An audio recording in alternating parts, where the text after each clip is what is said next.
I am ASMR Whittle, and today I will be doing part 2 of the story of He Who Had It All, and I provide a link to the prologue and part 1 in the description. Yeah.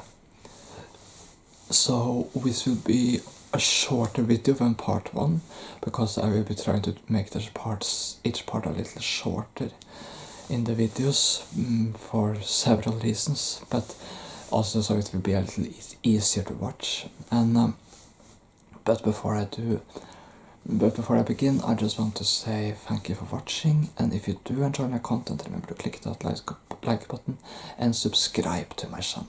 Thank you so much if you choose to do so, and only if you enjoy my content, of course. Well, let's just begin. So, for you who have watched the prologue in part 1, you will know what Peter is a man who had it all. He was wealthy and had all things in life. He had a wife and well, pretty much everything. But 40 years earlier, he had made a promise to his grandma, as she laid on her deathbed, to be kind and selfless and to help others. But he hadn't entirely fulfilled that promise, and thus his deceased grandma sort of returned as a sort of ghost in a way. And even though Peter couldn't believe it had occurred, and now Peter had found himself in some weird alternate reality in which his rival for his wife, Will, was married to his wife instead of himself, and Will was the one who was wealthy. Peter couldn't entirely understand this, so he now had to find out what was going on and why he had landed in this alternate world. Anyway, so let's just get to part 2. Now part 2 begins. Peter just couldn't understand what had happened. He felt anxious, he felt frustrated, he didn't know what to do. He could feel he was sweating. He just didn't know. He paced back and forward on the sidewalk, and then decided to just find someone else to just understand what was going on. He just couldn't understand, but he just had to find out the truth. So he decided to go to his workplace, where he, at least in the other world, had been the CEO of a large company. Hopefully that glass building still existed. Here too, Peter hoped. However, on the way there, he walked past someone familiar. Max, Peter said. Max was, at least in Peter's old reality, the son of Peter's wealthy neighbor and childhood friend Arthur. But here things seemed to be a little different. Peter was shocked.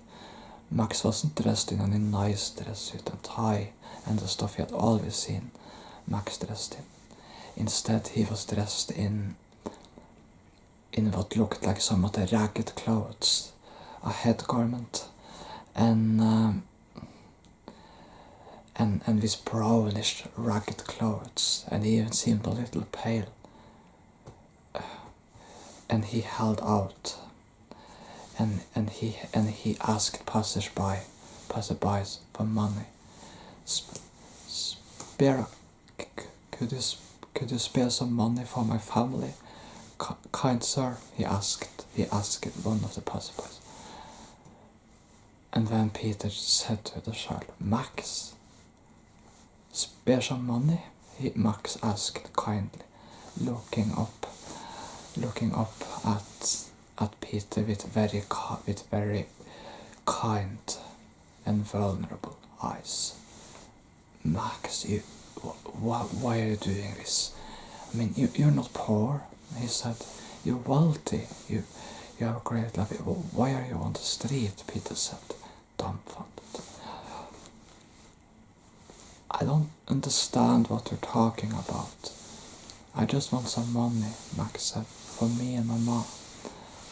Your mother? But your mother's wealthy too. I mean, what about your father? I don't have a father. At least not anymore, he said. My father's dead. But Arthur, who's Arthur? Max asked, not understanding. Your pa. I never had a pa called Arthur, Max said.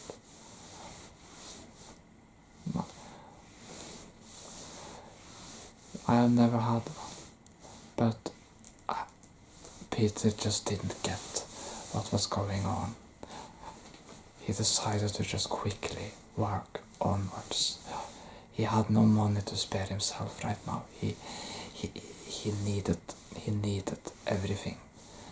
He needed all the money he had left for himself right now.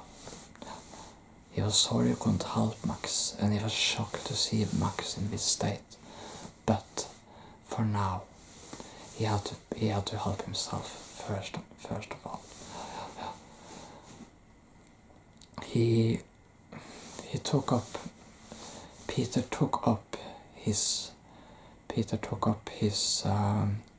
Peter still had his pawn. He took up his pawn and did a quick Google search of Art, his childhood friend, and he was shocked. It couldn't be true. It was an old article from 30 years ago. And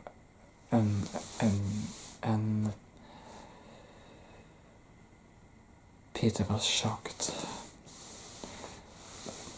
In the article it said, young man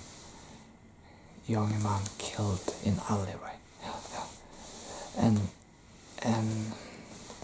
it stood that a young man called Arthur had been unfortunate and walked on the wrong alleyway and was robbed and killed by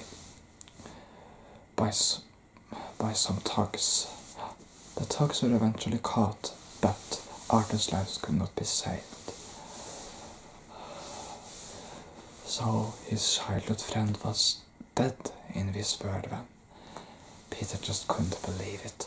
How could everything in this world be so upside down?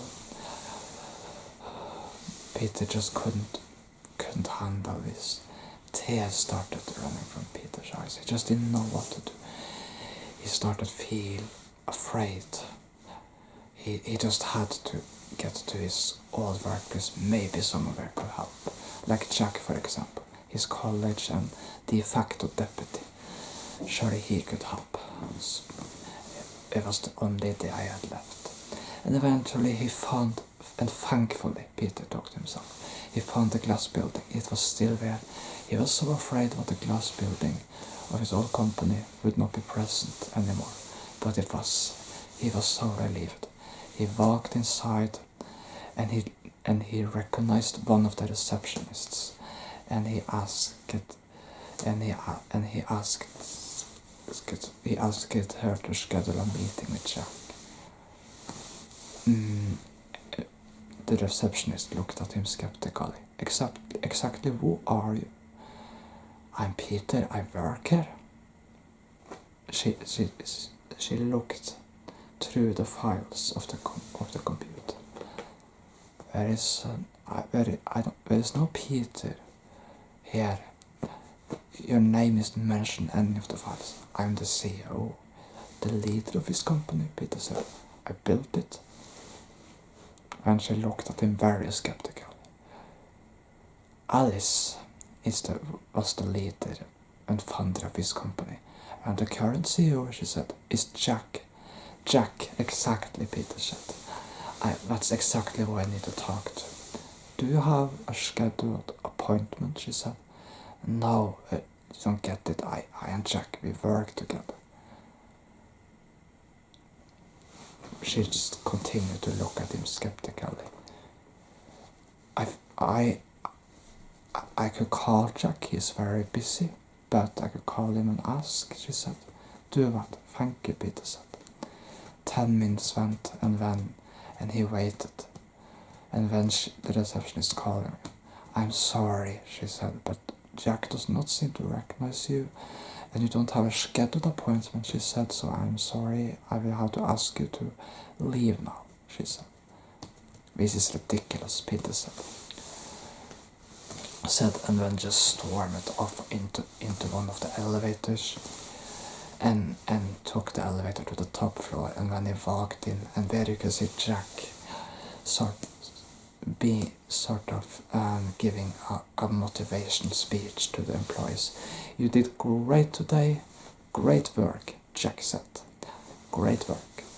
You're all, and soon we'll be the biggest company in the city, maybe even in the world, Jack said. And the employees clapped and cheered. Jack, Peter said. Jack, he said. Peter said and waved his hands. And all employees turned, and Jack looked at him. Excuse me, but who are you and how did you get in here? Jack said. I work here. I'm a friend. I'm the CEO of this company. Right, Jack said. Right. And what makes you think that? Jack said skeptical. I built this company. I founded it. I have led it for many years, and you're my deputy. There was an awkward silence, and then Jack just said, right, I see. And then he spoke into one of the devices he had on his face, and spoke into the phone thingy and said, there's a crazy man at the top floor, security, if you could just deal with this. I think he might have escaped from some kind of mental asylum or something, or just is a little lost in his head, but just get there quickly. I'm not sure if he's dangerous or not. Jack, stop, Peter said, I'm not dangerous. And then Jack turned and said, look, you're obviously not well, and and you just need help, Jack said. I'm not sure why you would think you're the CEO of his company, but I can tell you this, you're not, and actually we've never even met, Jack said. And I don't have time for nutcases, Jack said. I have a company to lead, so I'm sorry for whatever you're going through, but I'm not your therapist, and I'm not your nurse, he said. No, Jack, Peter said, and touched him to stop him. You have to remember, get away from me, Jack said, or else I'm going to have to call the police, Jack said. No. You have to believe me, Peter said. I know what things may be different here, but in this other reality, I was the CEO and leader of this company. You were my friend and deputy. And then Jack stared at him. Really, Jack said. Really? Another reality? He said and laughed. You know what? I just don't have time for this, Jack said. And then he stormed off, and then the security came and started to drag Peter away. And then they escorted him out of the building. Both of them were very muscular. And Peter insisted to both of them that he was the CEO here. And then one of them said, and then one of the guards said to Peter, so, seems someone forgot to take the pills, he said. Should we call the police or someone? He might have escaped from somewhere. But the security guards had let Peter go at the outside. But Peter realized they were about to grab him again to restrain him, so they could call the police or a hospital or an asylum or whatever. So Peter quickly seized the chance and escaped. he realized now what things, the world, everything in his life had truly changed. And he realized he would need help from someone else entirely. And it was time, he thought, to see his old girlfriend, Susan, or his ex-girlfriend, Susan. Maybe she could help. If anyone would believe him, it was her. He walked to the set of buildings he knew Susan had lived in, at least in the other world. But he found an old lady there. He asked about Susan, but my dear boy, she said, Susan hasn't lived here for many years. I mean, why would she? She said. I mean, she made it big. She got success. I always knew she would succeed, the old lady said. What do you mean? Peter said. She is the CEO of the city's most successful company, she said. Really? Peter said. Yes. And when the old lady was kind enough to give Peter the address and the place, and Peter decided to walk to the place. And it was an impressive building. Like, seriously impressive. It was huge. And took up a lot of space and was a huge parking lot. But he had no idea if Miss Susan would believe him. But he had to take the chance and hope it worked. If anyone could help him figure this out, what was happening to him, it was her. He had no one else left. Okay, that was part 2 and part 3 and part 4 and later on the epilogue will come later. Thank you for watching and have a blessed divine